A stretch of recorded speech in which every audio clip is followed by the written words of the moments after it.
covering all your favorite parts of the 50-yard fight. This is the Inside the Walls podcast with Zach Kyleman and Jim Bernier.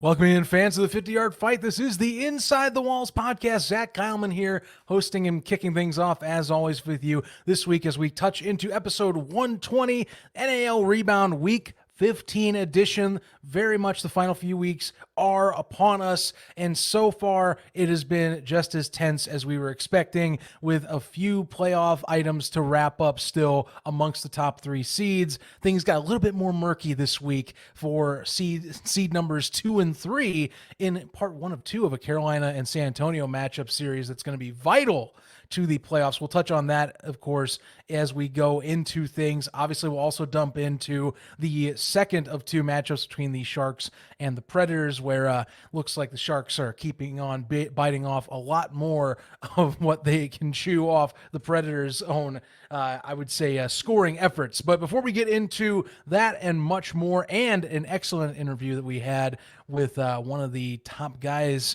behind center. Oh, he tried to get on quickly. I didn't introduce him yet.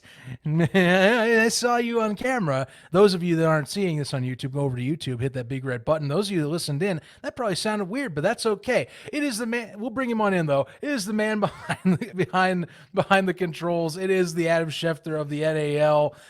You name it. Our graphics guy. I mean, the multifaceted, talented person himself. It is Jim Bernier joining us, of course, as always. It's okay, Jim. You're on now. I was going to get you there. I mean, get a little gung-ho because you got 2 straight wins against your in-state rival. I see what you're doing. Well, not really gung-ho. Behind the scenes, ladies and gentlemen, my controls glitched out, and we're trying to start the screen, and the thing just did it multiple times. No curtains when we were setting this up. You did hop in and out of this 6 times. So yeah, so you aren't wrong. You aren't wrong. So when I went to go get ready, that could have been a glitch, or it could have been just me pressing the button again on accident. But still, glad to be here. It's Tuesday here in the arena world, so great games this weekend. The rivalry between Jacksonville and Orlando in last 2 weeks has been heavily one-sided. Sharks are right now. The Sharks see the blood in the water for that number 1 overall seed. And this week's game against West Texas will be the deciding factor if they get the 1 seed. Carolina is heating up. That pool, we knew they had talented players up there in Carolina. They are not really. They are doing the opposite of what they were last year. They were, back and forth midway through the season, early in the season, and in the second half of the year, they're finally pushing forward. You want to be hot this time of year, especially with the playoffs coming in a couple of weeks. 2 games that we have discussed. We have Sam Castronova joining us here pretty soon to help us break down the Sharks game, or the past 2 games against the Orlando Predators. And one of the reasons why we've been asked by players and players and fans what's going on with the streams for the NAL. Apparently, it got flagged again by YouTube, so we don't have highlights for the Sharks game due to that. So we decided to bring on, why not, a person that has been having a hell of a season this year at the quarterback for the Jacksonville Sharks. Sam Castronova, to help us break down these past 2 games against Orlando. And then the second part of the show will cover Orlando or San Antonio and Carolina, and we'll have the highlights for that game as well, because that game was available at the time when we started breaking down edits for highlights. So Sam will join us first, and we'll get breaking down some action this week. And to be frank, I think there was a lot more to speak on for the game of the week that we will end on, because let's be frank, I got to watch. I more recently got to rewatch this. I couldn't watch either game.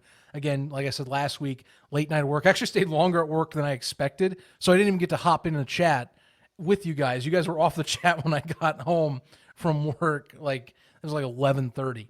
Your 11:30 your time, mate. That I got back 8:30 Arizona. So late day for me, but I did get to watch both games over my weekend, and that was, of the 2, I'm like, yeah, I have more to say on terms of Orlando than I do Jacksonville. I think that's the best way to lead this in, is because we do talk a lot more about the Sharks in this interview, but I think there's a lot more to discuss on the Predators front that is going to be. I don't know how much they can go in terms of length in the playoffs. Is my way of putting it, and it's just kind of, I think, going to affect how we view them moving forward, because I was a little disappointed in multiple regards in terms of, honestly, the offensive play calling and offensive execution of that contest.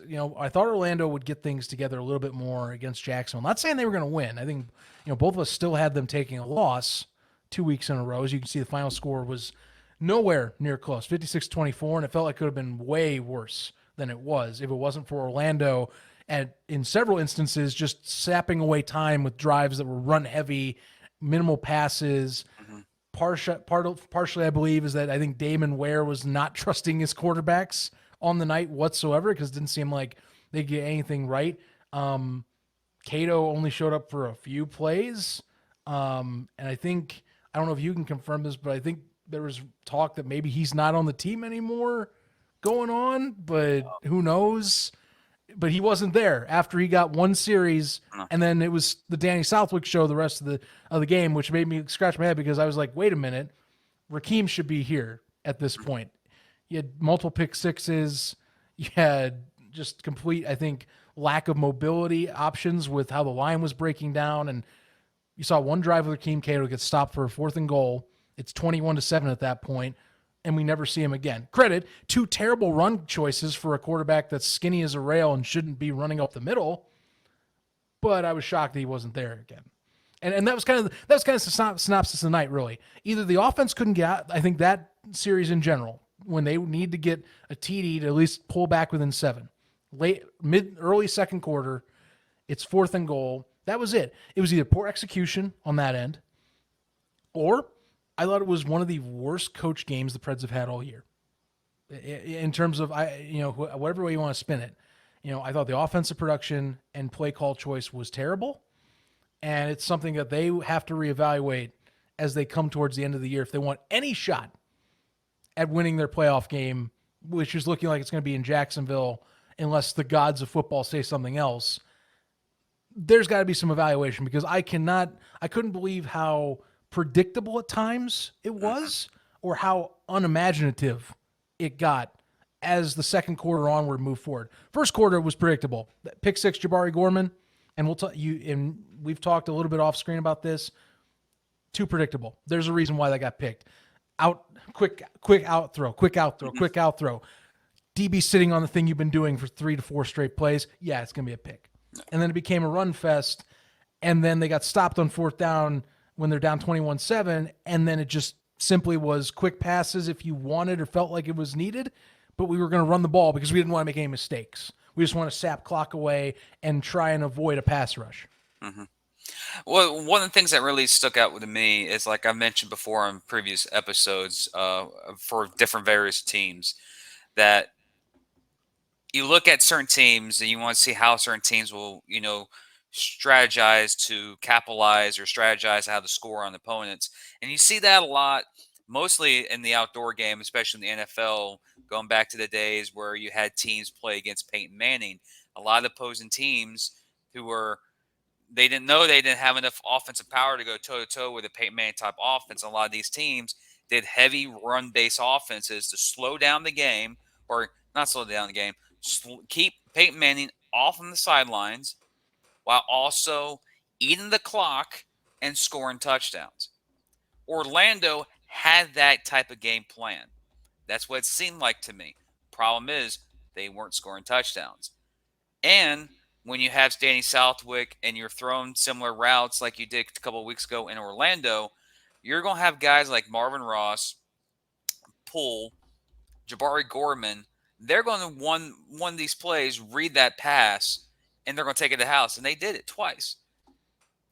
Orlando, I think, early in the game knew for them to stay in this game, they're going to have to shorten the game with a lot of run concepts, quick passes, get touchdowns, and then hopefully your defense can hold up, maybe get a turnover or a change of possession. Unfortunately, Jacksonville gets I think it was like 8-yard drive, 8-play drive by Orlando, which resulted in the pick six. Then the next possession, I think Jacksonville they didn't get another pick six. They got a turnover on downs, 2 plays, touchdown, offense. Defense goes back out there and gets Marvin Ross pick six. There's 21 points there. By the time Orlando finally got into the game, they were too far behind to keep that same offensive game plan. But they continued to do it.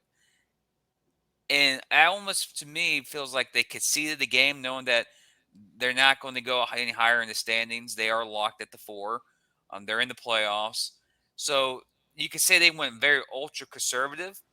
But at the same time, in Jacksonville, when they got the ball, they were scoring at will all night when they wanted to. And the defense was helping them out. And we talked to Castronova here in a few. We talked about how his streak comes to an end. A hell of a streak for a quarterback with touchdown to interception ratio. It's incredible. Oh, yeah. He finally threw his first pick as a Shark quarterback this past week. But Sam has been on fire this whole season. And the offensive weapons Jacksonville's had has been very difficult for opposing teams to counter. Orlando has players. They have a C.J. Williams. They have Darius Prince. They have weapons. Unfortunately, from what we've seen as fans, or what me and you have seen as we're covering the league, is that we know they have a talented defense. We know they have players on defense that are players that can be superstars on other teams. Yeah. But when we come to figure out, and Sam mentioned this, and other players have mentioned this, a lot of those guys who are playing Orlando's defense are usually defensive specialists, but because down in Orlando, they're playing both ways. And when you play both ways, one side of the ball weakens some. They're either down on the offensive side or the defensive side. And that's the thing about the Ironman game. It's so unique because of that. And you looked at Jacksonville. They were pressuring Southwick. They were getting to his face. They were deflecting of passes again. They were getting turnovers. It felt like it was a continuation of 2 weeks ago. Like the halftime was the week break between the two games. That was the halftime period. But overall, Jacksonville did what they needed to do to get, okay, we win this game. We all but locked up a home playoff game. The chances of them not hosting a playoff game now are like 2%. There's still a slim chance. But now that West Texas comes into town Saturday, a win for Jacksonville locks them up at the number 1 seed. That means they do not have to travel. People come to them. And possibly week 17 may be almost a meaningless game. I know that Sharks and the organization are not going to think that way. But as a fan and as pundits of the league, as critics of the league, you might be resting players in week 17. For Orlando, they're off this week.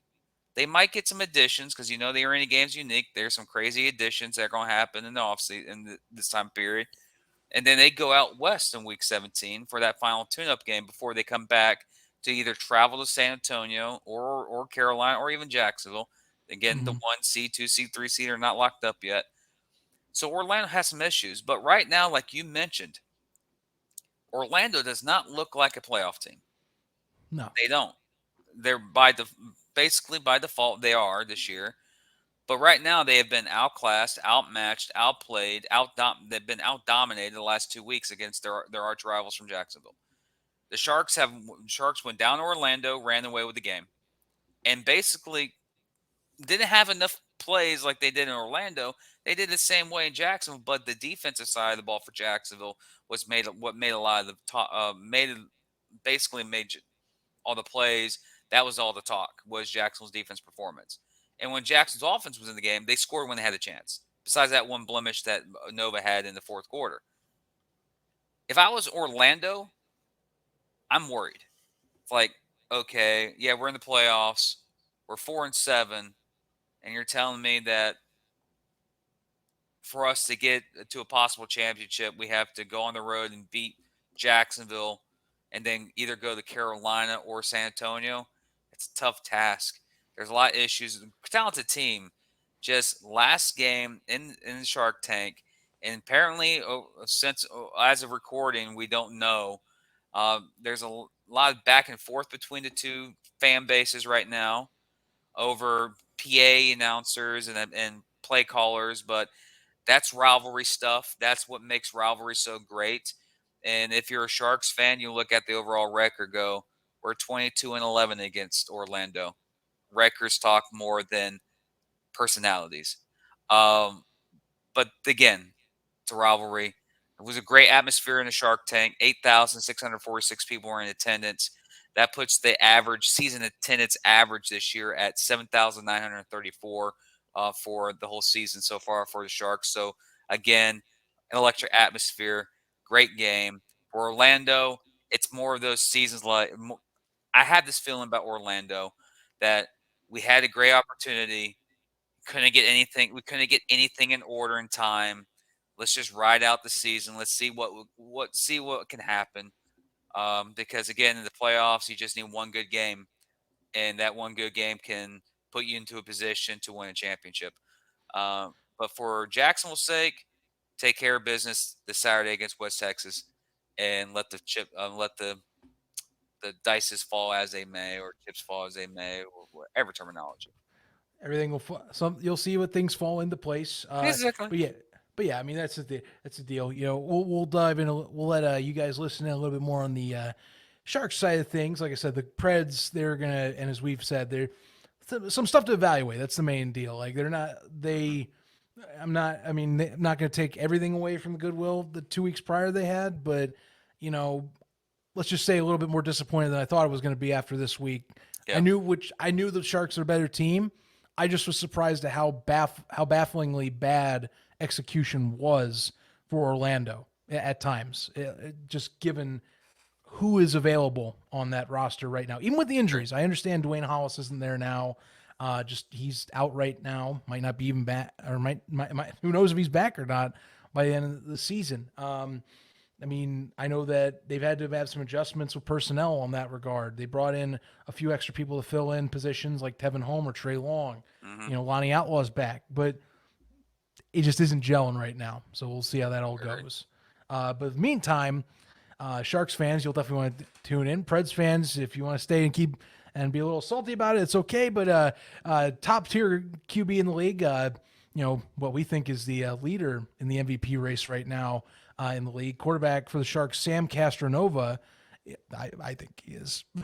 I saw your look. I think he's the leader. But quarterback Sam Castronova for the Jacksonville Sharks joins us to break down the rest of this game, as well as just talk about season ahead, evaluation of arena talent when it comes to levels above this. Because, I mean, honestly, we think he should be getting some more looks. And he did earlier last fall. Mm-hmm. So we think those looks are still coming no matter what. But it does affect the rest of player base when you get guys that get chances. So we talked to him about that and a little bit extra, much more. Bills Mafia stuff. Bills Mafia stuff. Yeah. You know, he's a Bills guy. He's a Western New York guy. So stay tuned. Check out this conversation. We'll meet you on the other side, and we'll break all things down from the game of the week as we go forward in episode 120. But, you know, enjoy. Sit back, relax, listen to Sam and us chit-chat, talk Sharks football.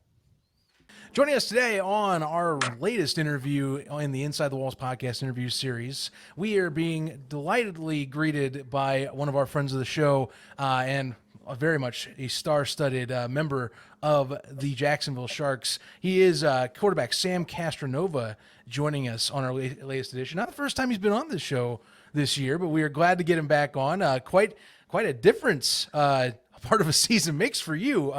How's your season going, man? It's closer towards the playoffs. I know still got to wait and see how the seedings pan out, but things are looking good over there in Duval.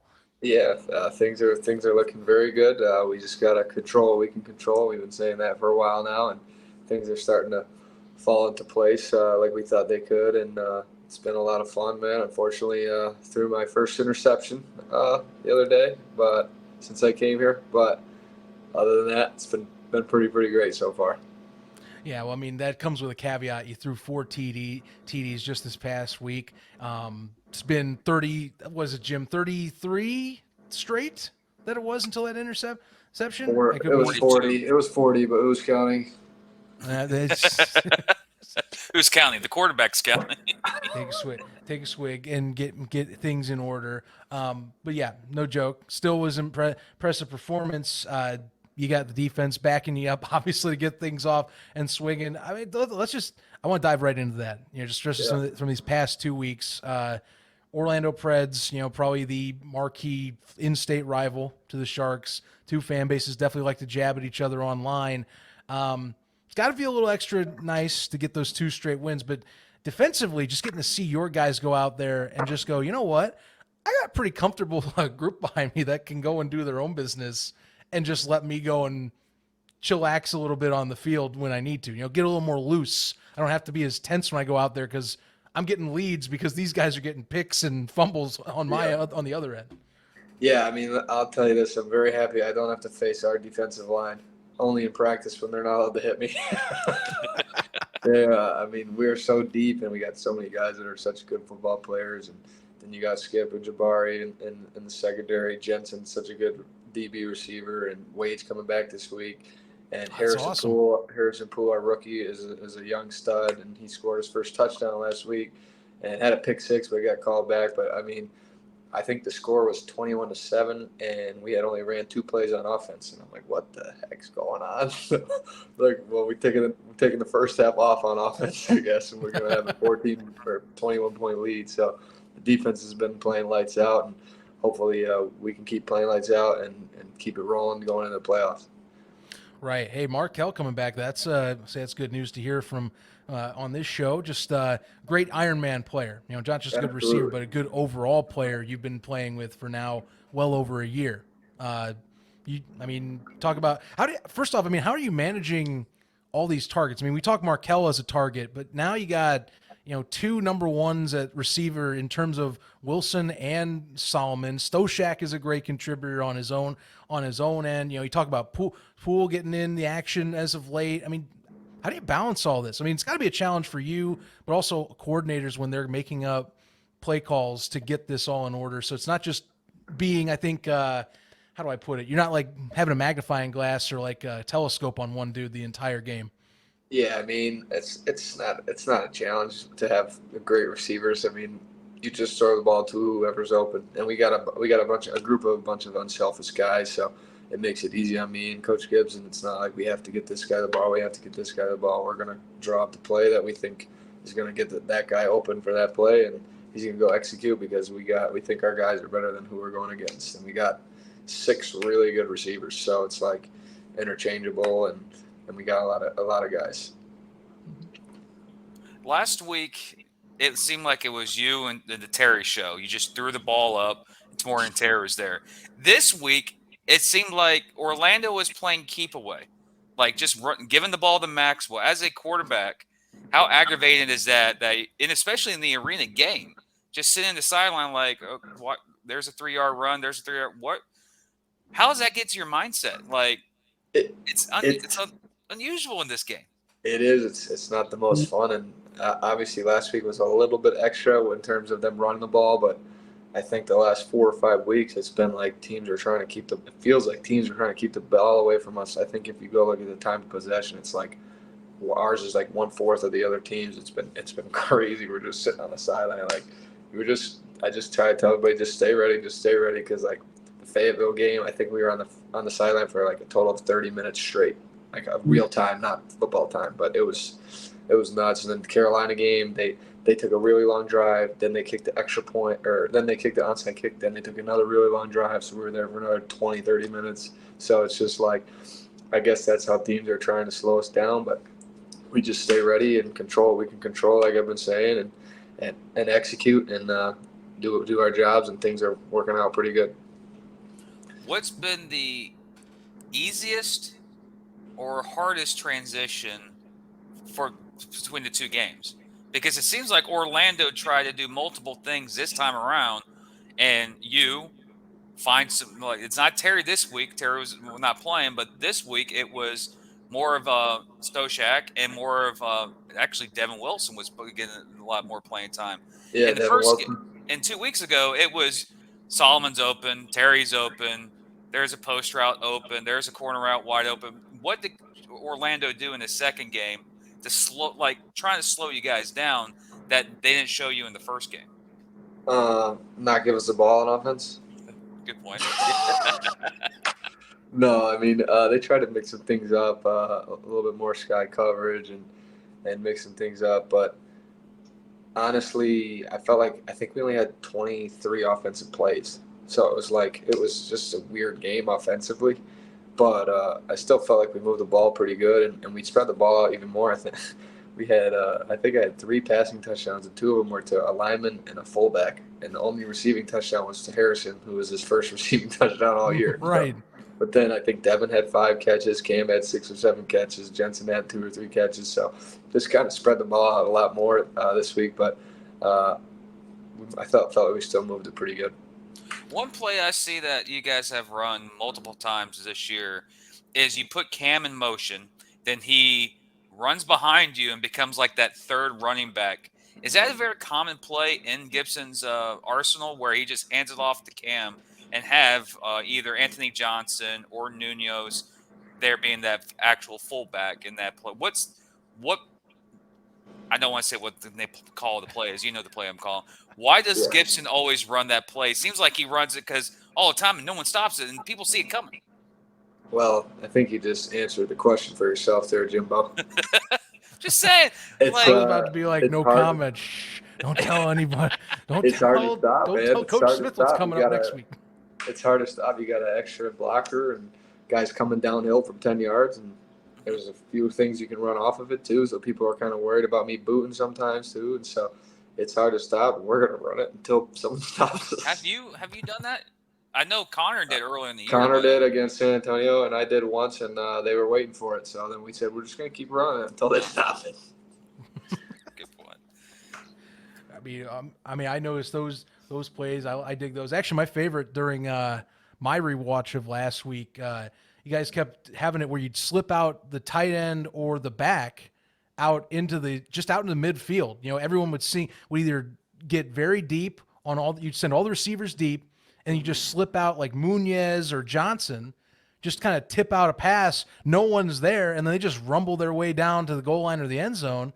Did that multiple times. I haven't seen that often this year, but that's one. Sometimes you see plays, and I'm like, I like those concepts. I wish we see more concepts like that in arena because, you know, it's all about spacing and getting guys in the move. Mm-hmm. It's perfect. You know, I don't see that often with a tight end, or as much this year as maybe I did last year with, like, say, San Antonio was doing it sometimes. Yeah. Where you slip a guy out, and then you're like, oh crap, we got to come back and hopefully knock down this big lug that's charging at us full speed now 10 yards down the turf.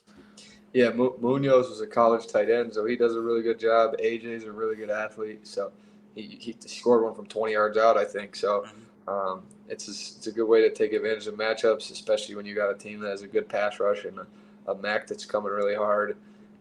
So the last few weeks we've hit it a couple times, but it's just a way to kind of slow the pass rush down and be like, hey, we could do this if you guys want to keep coming this hard. So Coach Gibbs does a good job of that. There was if you had to be at the game to find this, I think then Sam's part of it. They ran this play 2 weeks ago in Orlando. Renfro was the tight end, ran up the middle, and you threw the Renfro and you skied it above him. And was that Renfro? That was Goodlow, and that was Eddie Brill.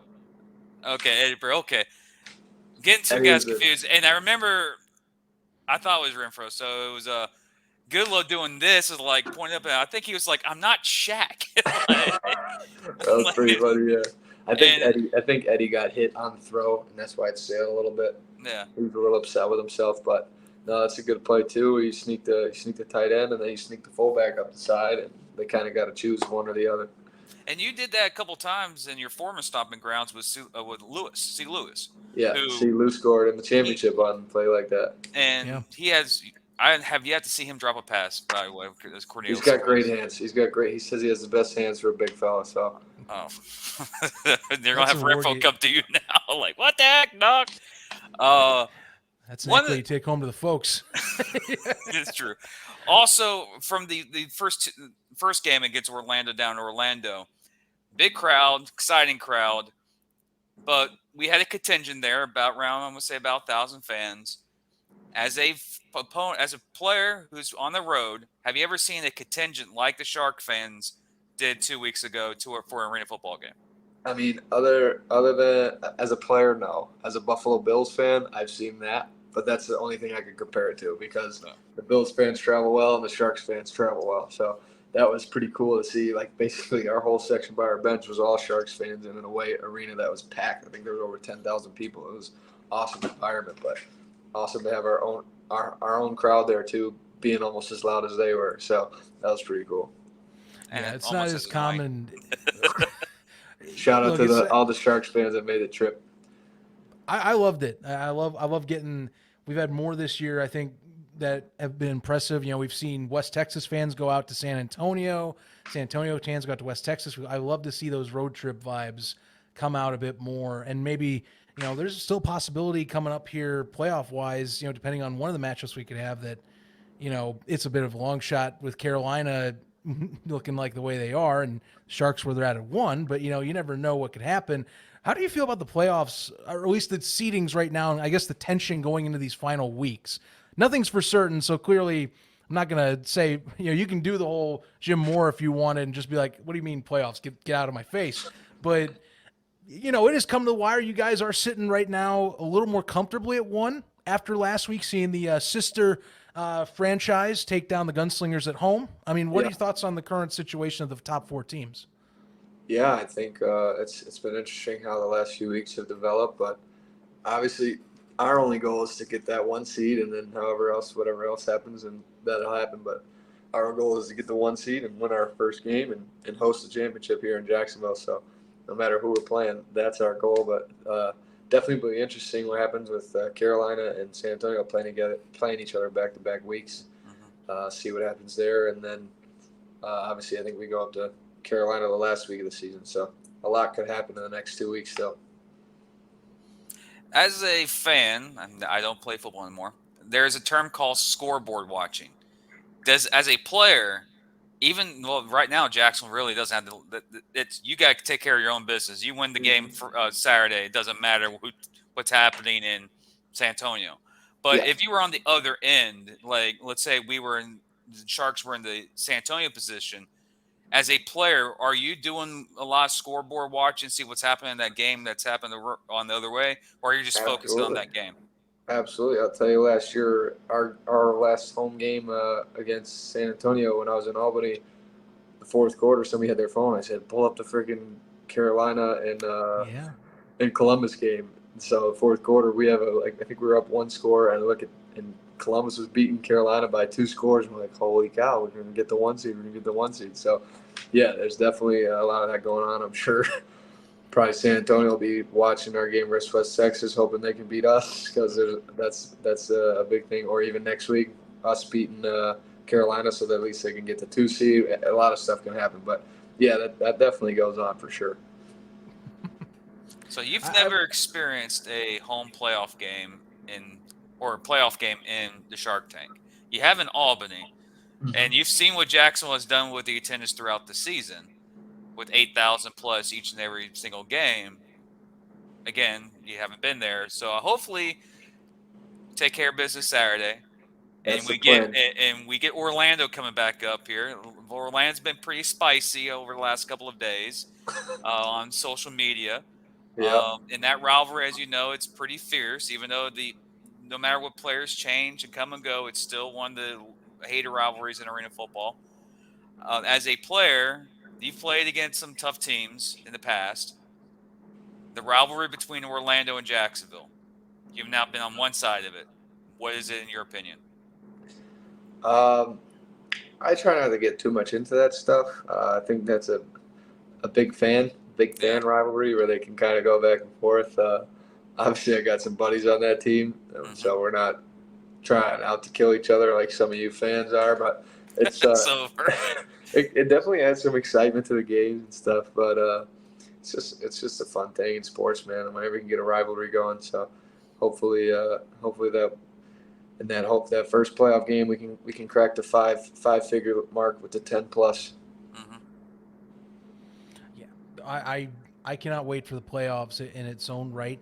I as well as I can't wait to, I think, see just what else we're gonna get out of this exciting year with some of the top teams. I mean, you know, your play has been incredible.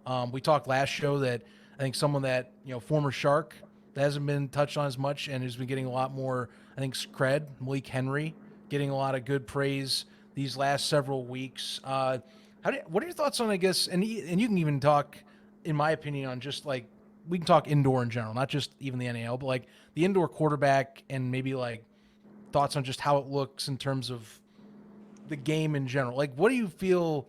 How do you feel it's been going in towards progressing to being looked outside of just arena football? I know the sport's in a weird spot right now where it's like we are seeing, I think, the most growth between all the leagues in a while. Yeah. And I think that helps to give guys like yourself and others in whether it's our league, other leagues, that chance to get a little bit more spotlight to hopefully get better opportunities even beyond this. As much as we love you here, we also root for you guys to go above and beyond here after the fact too. Yeah, I mean, I think football is in a very good spot right now in general, just because there's so many different leagues that you can get in and so many opportunities for young players that are trying to make a name for themselves. I mean, you got the IFL, our league, the NAL, you got the USFL, the XFL, CFL, and then the NFL, and then there's even some leagues lower than that. But it's a lot of opportunities for young guys to make a name for themselves, and it's just kind of what you make of it. And sometimes it's kind of tough for like guys in arena to break their way back outside, because it's like, oh, you're playing 8-on-8 football on a 50-yard football field, so they like want to see that outdoor film. Mm-hmm. But there's definitely a lot of things that can correlate as far as quarterback goes with footwork and accuracy and quick decision making. So I think it's in a pretty good spot. Do you think if now you're a more mobile guy, so I know, and again, like you're talking indoor setting, I know that scouts can look at that, and then they also have the caveats like you're talking 8-on-8, and I've heard that same thing too, where I'm like, yeah, but I don't agree with that. That maybe it's the bias in me because I love this game, but I'm also like, there's talent here. Don't just look at that 8-man thing and throw it away. But you're more mobile. Arena, you are a more mobile guy. There's mobile guys in this league. Football is going towards I need to be able to run and pass. I can't just be as much of a pocket guy anymore. Yeah. At least in that sky. Do you feel that your mobility helps you and a few others get a bit more light, or does that not matter because he's the arena guy, so I can't look as much at that? No, definitely. I definitely think it does. I mean, whenever you can extend plays, I think that's a huge thing with the quarterback position. If something breaks down or someone misses a block, or sometimes defense just runs a perfect coverage, if you're able to extend plays and make something happen, I think that's a huge advantage and a huge plus as far as taking your game to the next level. Makes sense to me. I mean, I hope so. But again, like I said, and I'm talking this point because I want that you obviously have had some opportunities recently. Last year you were getting looks at, so that's why I'm hoping we keep seeing guys like yourself more and more get these looks in the arena scene, because it helps validate our sport too. So Absolutely. It's a two-way street. We talk about how Kurt Warner had a massive effect back when the AFL was blossoming at its zenith. So that's kind of the thought I have when I see guys like yourself get these tryouts. It's like, well, hey, like DJ Myers goes to USFL. That's great. That ties back to us. An Ironman of the Year, getting on a roster spot in the next level. I love that. Keep having that happen, because they're looking down here now. Joe Powell, Carolina. Joe Powell, same deal. Yeah. Champion now last year. Yeah, Joe P. That's my guy. The talent, like we've talked about talent throughout the year in the NAL, how great it's been. Like some of these teams are very loaded. Orlando's a loaded team. Carolina's a loaded team. Jackson's loaded. San Antonio's loaded. And it's so much like there's players on these teams you go, he should be in the NFL. He has that talent. And we look at the guys like we look at the past this year. Kendrick Ings, his ability of returning the kick anytime he touches the ball. Same as Adam Smith. Even Cam in Jacksonville, like there's talented players, and that's one thing that me and Zach try to do all the time on this show. Is like come to a game, I guarantee you'll be hooked, and you'll come back again. Yeah. Sure enough, all the people we've talked to, we've had people that subscribe to our channel or new followers. Like we didn't know the arena game was here. It's like we never really left, and now they're hooked. They are now following their team. Orlando is starting to be that one organization that earlier in the year they're like, or a couple years ago, it's like you can go to Orlando and there's like 15 people in the stands. Now there's 10K. That tells you the growth of the game. And you, with DJ and all the players that we've had on the show, like the NAL is great, arena football is great, but we all know the main league everyone's trying to strive for. That's about to be kicking off here in a couple of weeks on Sundays. So that's the main goal. And of course, I bashed you a little bit about the Buffalo Bills. You even mentioned the Buffalo Bills and their fans. I don't like how my Sharks got compared to the Bills, but then again, I'm a Jaguar fan. But anyways, our fans finally started to show up again. It's like it's amazing where everyone comes through and starts winning.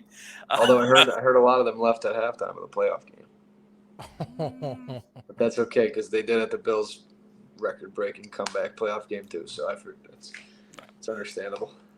But overall, I think it's been a great year, and I know in a couple of weeks, me and Zach will have the opportunity to vote for different positions. And I don't care what people say. I'm going to tell my vote right now. I'm voting for MVP. You're going to be my MVP vote this year. Look at the stats. The stats say it. When your touchdown turnover ratio is 48-2, that's pretty damn impressive. I don't care what league you play in.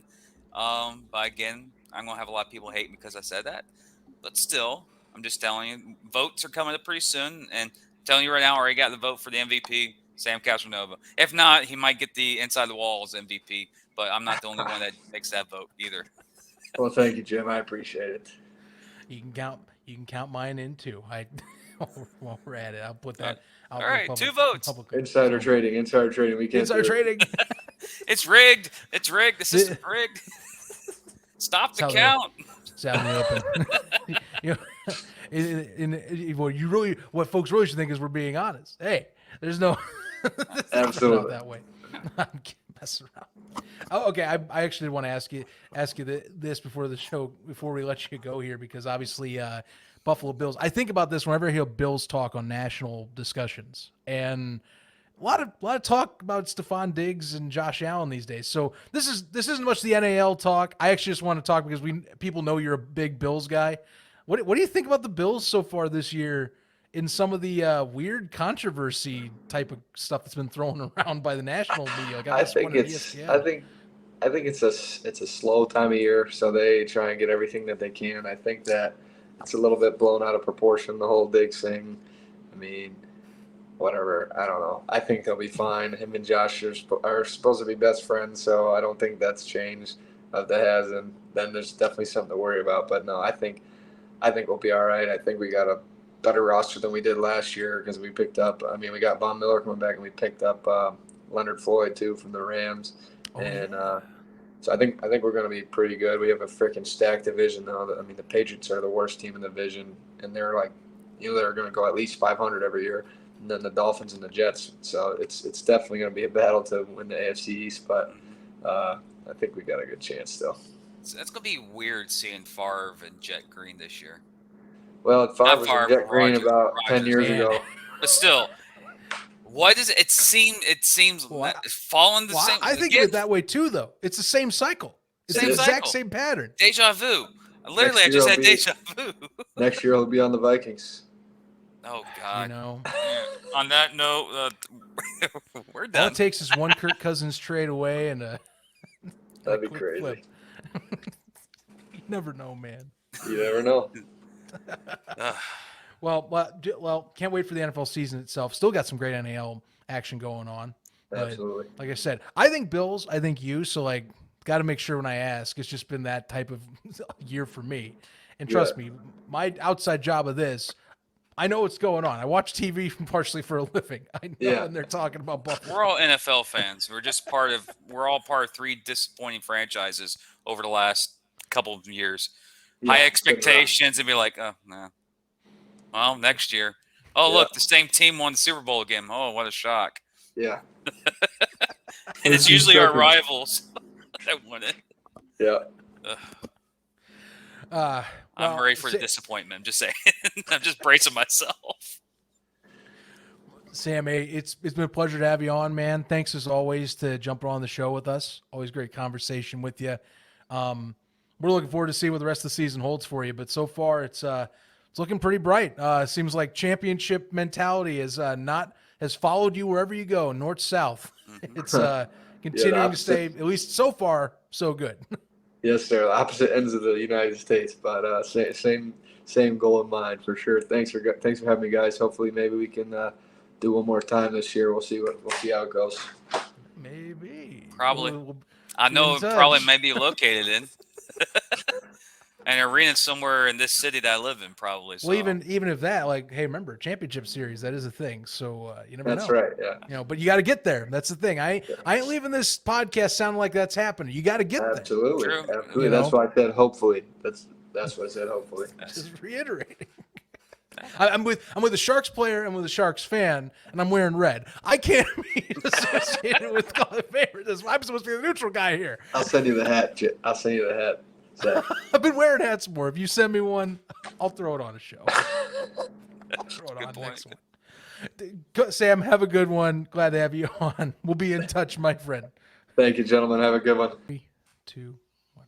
Thanks again to Sam Castronova for joining us on this week's edition of NAL Rebound. Again, Sharks are going places. To keep things humble, of course, like I said, playoffs aren't locked in officially yet, but as we talked, Sharks are looking the best right now. They have everything it looks like in order. I know Shakai Holiness going down is not ideal, but you do have a guy in Robert. I'm gonna mess up his last name every single time. I will mess it up too. It's Robert Ndimchi? Nick, whatever. Former first-round draft pick. He played for the Arizona Cardinals last year. Our former first-round draft pick of the Arizona Cardinals. There we go. He was signed on with the USFL earlier this year. But yeah, he's joining up basically what we assume is to shore up that loss on the defensive line. But that being said, I mean, even without Holiness, yes, that is a big loss sack-wise in terms of pressures. They still got a lot of guys that generate a lot of good pressure. I mean, I think adding Robert will help solidify that, and they'll be fine. Something to keep an eye on, though, because I mean, is a new dude coming in this late, but I think that line still holds up its end of the bargain, as we've been able to tell. So, but great combo. Always good to have Sam on, and honestly, cheers to him, because like I said, and we've said he's going to be a guy that gets looks, and I hope more arena dudes get looks after the season's over. We've been seeing more of them, between, our league, between other leagues, I mean, crying out loud, I don't mention them often. I'm doing this for context, of course, but, the IFL's got an XFL partnership. That's great for them and also for others that play 50 yards in some variety, like us, having DJ Myers, like we talked, going to the USFL. That's huge. That's another guy that you can get eyeballs, Ironman guy. Hopefully he gets more reps than he did last year, or gets another shot somewhere else in the USFL or elsewhere. That's what I'm hoping for. So Sam's one of those dudes that I can't wait to see what camps or tryouts he gets to go to, and others as well. Like we said, we got a lot of young talents here that I think are using this, like Tamori and Terry. I hope Terry gets a shot. I hope a lot of Sharks guys get a shot. Obviously, there's good ones on the Preds. I know Prince is a bit on the older side, but I think he can still play well outdoors. He was playing in the AAF a few years ago. I think he should be getting looks still. And that's I know age gets affected and all that, or we get looked at because they're arena guys sometimes, as we've talked, but I do want to see that, and I think that is going to change more and more, because the more spotlight you put on it, the more attention we can get back to having players regularly get looks like we used to. And it's not just because it's the eight player game inside walls. It's, these are athletes that can contribute, especially our two-way guys that are all-around athletes. That's what I'm hoping you see as well, like special teamers and the like that can just plug and play. They have that dog mentality. They have the energy. They can just go attack, do their job. And there's great talent in this league, from kickers to receivers, like Weber. He should be going to somewhere. He has a leg that... He better not be here next year, because like Orozco, he should be getting some tryouts. I hope Orozco gets tryouts again when he's healthy. Same deal. Tamori and Terry, Naquan Murray, Khalid Rashad, Adam Smith. Like, there's guys out there that deserve a shot. And honestly, I'm glad they're in the arena game right now, because it gives us a chance to talk about them and promote them and see them thrive in this league. But yes, everyone remembers the glory days of Kurt Warner, of going from arena to NFL Hall of Famer. And everyone knows where the main goal is for any player in this sport. And that's the one sport that plays in a couple of weeks on Sundays. Um, and honestly, and if it's Sam, if it's Kylie, if it's an older guy like Philip Barnett or Darius Prince or even Devin Wilson gets that opportunity to go up to there, go live their dream, go at it.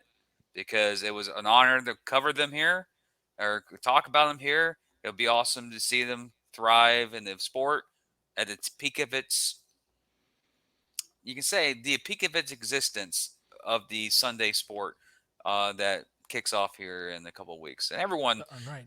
everyone knows the league we're talking about. It's the National Football League. Yes. So yeah. Yeah. Soon enough. Soon Yes. enough. But that's the thing. We hope, and with all the other levels now, that Correct. helps a ton, getting more up and up exposure, more I think flow. If you want to start lower and go higher, say you can't get that NFL shot right away, Correct. you can get more film and looks, but we can be a base and part of that puzzle. So I love that about leagues like the NAL and indoor arena, that genre. And it's unique. It's different than the outdoor game. That's just a win in itself. I love arena for the sake of that. Anyway, hitting pads, getting the nets, bar balls, you name it. 50-plus scoring games, 60-plus scoring games. You know all this already. I'm just reiterating it because that's just how it is. It's just a fun game with athletes that should get recognized. And it's incredible when we see folks like that will get that recognition as we move into the future. But for now, we got to talk about the past, as we got to revisit what went down in Greensboro, North Carolina this weekend. And I think this is not what you wanted to see if you were a Gunslingers fan, because, again, we talked in game day.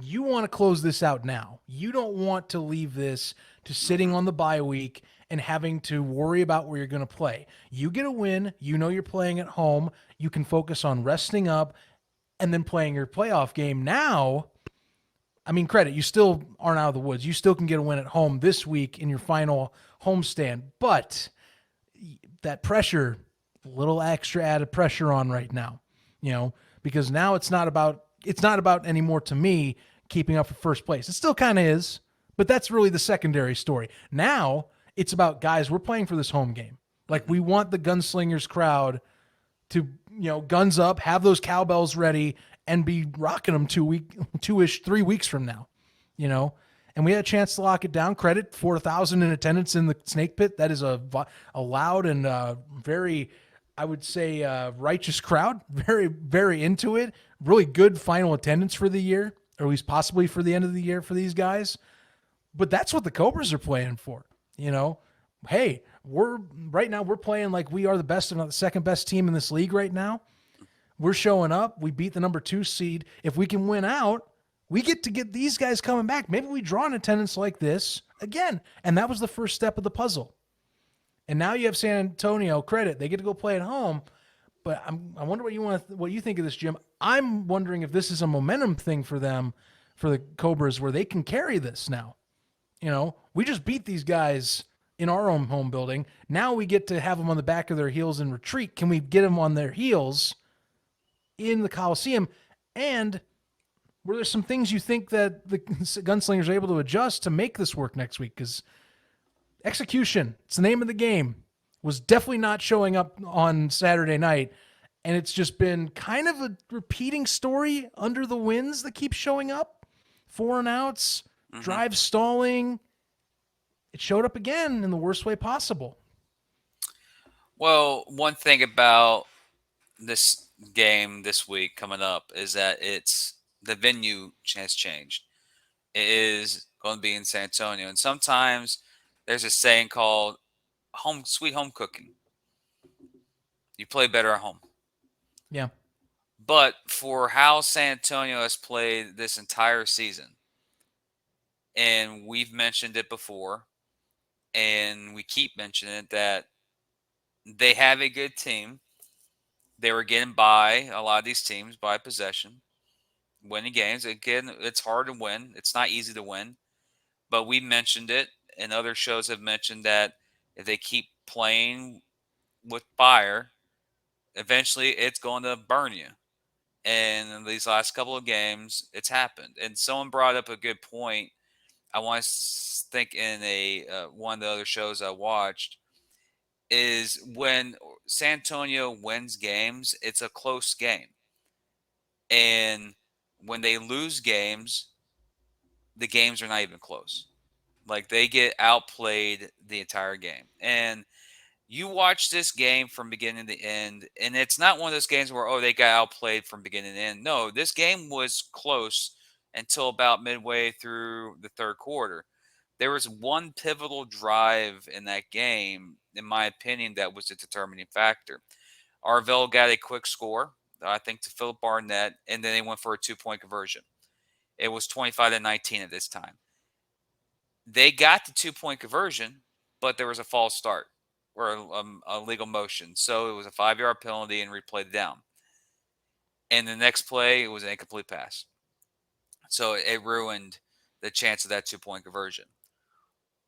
But what's the stinger of that is that next kickoff, Drew Pearson hits the deuce. So that 25-19 could have been 25-23.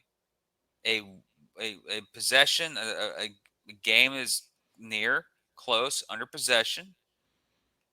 And the momentum, you start feeling the momentum from San Antonio. That penalty of that 2-point conversion killed the momentum. And then the next play, next possession, Carolina drove down the field, thinking and diving like what Coach Fuller offenses do. Mm-hmm. Took up all the clock, scored at the very end, and win halftime with a comfortable 1.5 2-score lead. Then the second half happened for Carolina or for San Antonio, and it felt like missed conversions. I do know San Antonio went 0 for 4 on fourth down conversions. That's literally a turnover that will kill any death team. Sentences right there, especially to a team like Carolina, who is plus 130 in point differential. Their offense is starting to click. And there's certain offenses in this league where you can't turn the ball over or get stopped 2 or 3 times because that other team that you're playing is going to score on all those times you turn the ball over. And you got to give credit to Carolina. You got to give credit for Malik Henry. I think he was perfect, in the first half in completions. I think his first incompletion was like in the third quarter. The guy was on the money. The guy is, like we mentioned on the interview with Sam, me and Zach said we think Sam's going to win the MVP. But I think Malik Henry's the offensive player of the year. There's a case for that. He's having a hell of a year. Coach Fuller has got that man on the money, on point. But also another guy who had a show out game was, not mentioning Adam Smith because he's always on highlights. Naquan Murray had a breakout game again this game. But what really, while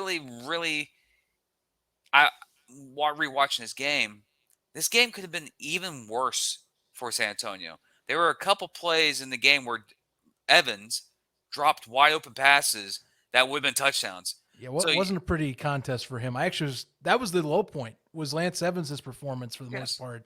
Sands a touchdown later I believe it was in the fourth quarter, he had a TD, kind of like to bring that performance back. But yeah, I'm with you. That was the only downside was him.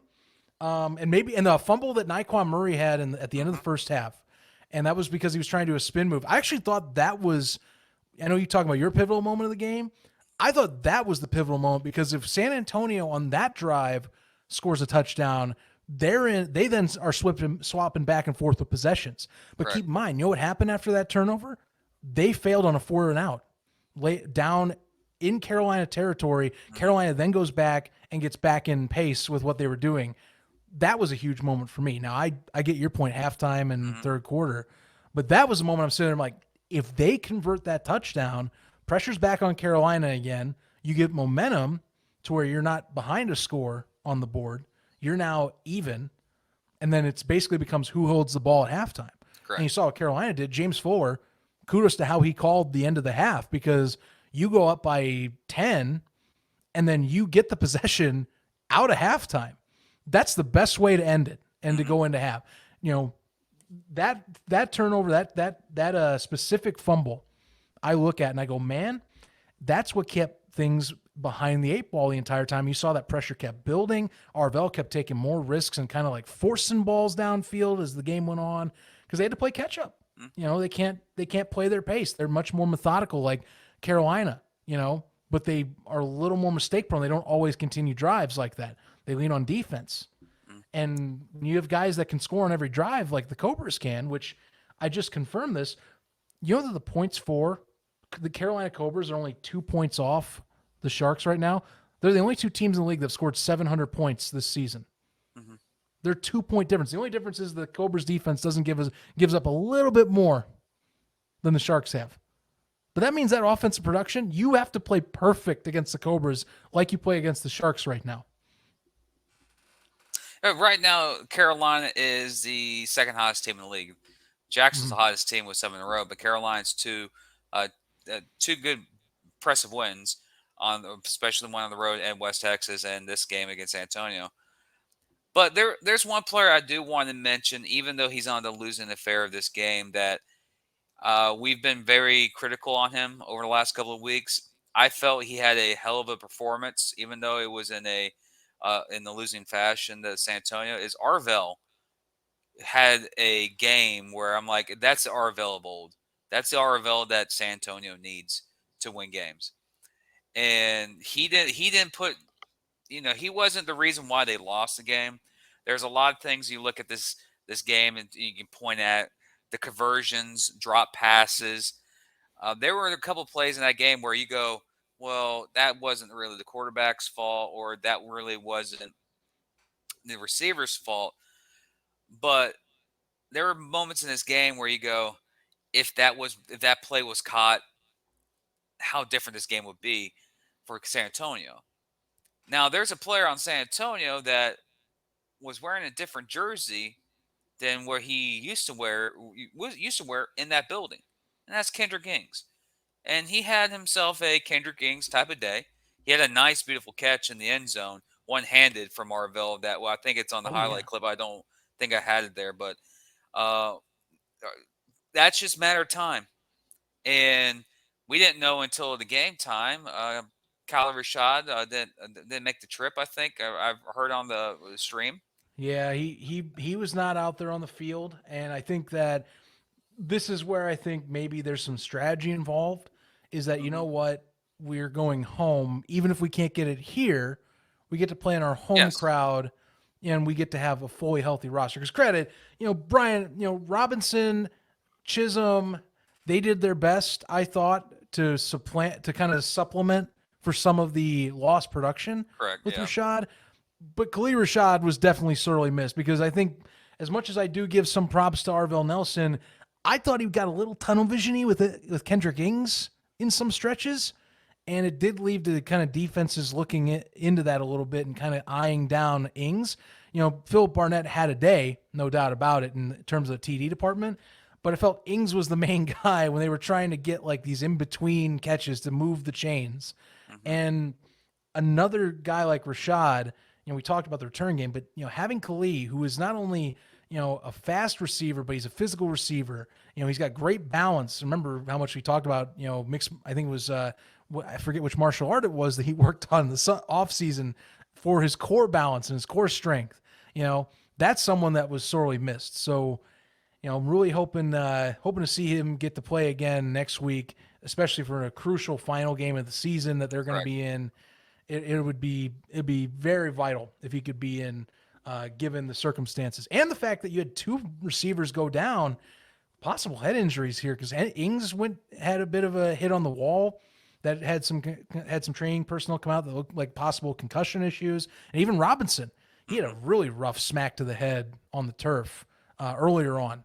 That I also was good job on the team's part for getting training staff out there and coaxing him to go and get looked at on the sideline, because it was a good move, for this sport. So I do wonder how those availabilities for those 2 gentlemen are, because in that case, you definitely want Rashad back next week, even more so if you're down, especially your new acquisition, who's an all USFL, all NAL talent that is stepping into the building. So something to keep an eye on.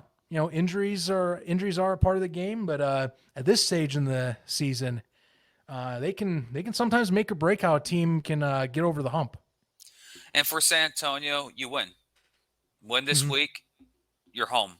Means you'll have a bye week, and then you'll have Carolina again. You lose this week, and you're scoreboard watching again, and you're hopefully Jacksonville can help you out in week 17. This time, you're home. You're going home to Freeman. I think it's some type of unique. I don't know the theme nights yet, but knowing San Antonio, knowing this game is pivotal for them. It's even though it's not technically a playoff game, it is a playoff game. They win, they secure the 2 seed, and in the postseason in the National Arena League, home teams are 13-2 overall. With current active teams, the home team has won 8 of the 8 matchups, undefeated. They're 8-0.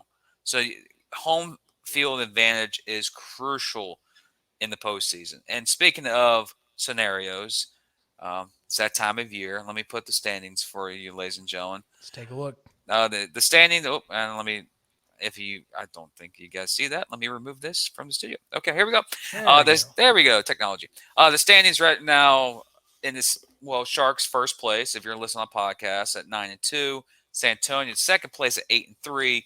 Carolina third place 8-4. Predators fourth at 4-7, and Warbirds fifth and 2-10. Playoff scenarios for Week 16.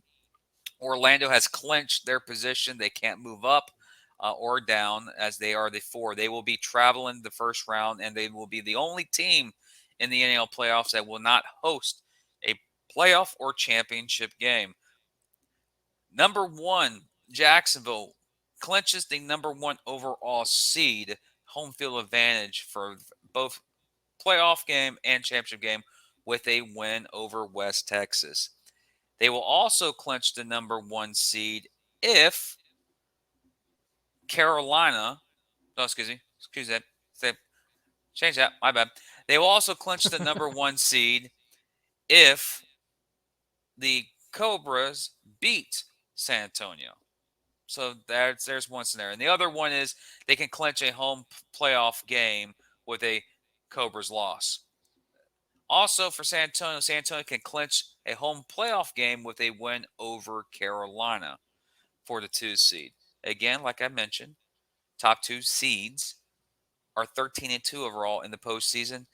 For the current active team still playing, 8-0. And those 2 current active teams are the Carolina Cobras and the Jacksonville Sharks, as they have not lost a home playoff game. So for San Antonio, it's very crucial for them to win in Freeman to get the 2 seed, because the chances of them winning on the road in Greensboro doesn't look good compared to the overall history in the playoffs for the National Arena League. But for that game in San Antonio, home cooking, I have good feelings that home cooking will treat them well in there. Their game does kick off an hour and a half after they kick off in Jacksonville between West Texas and the Sharks. So San Antonio and Carolina will know most likely how that game is being handled in Jacksonville.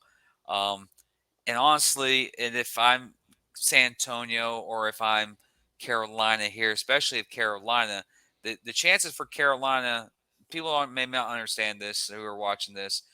San Antonio fans may not either, or any fan, or even Carolina.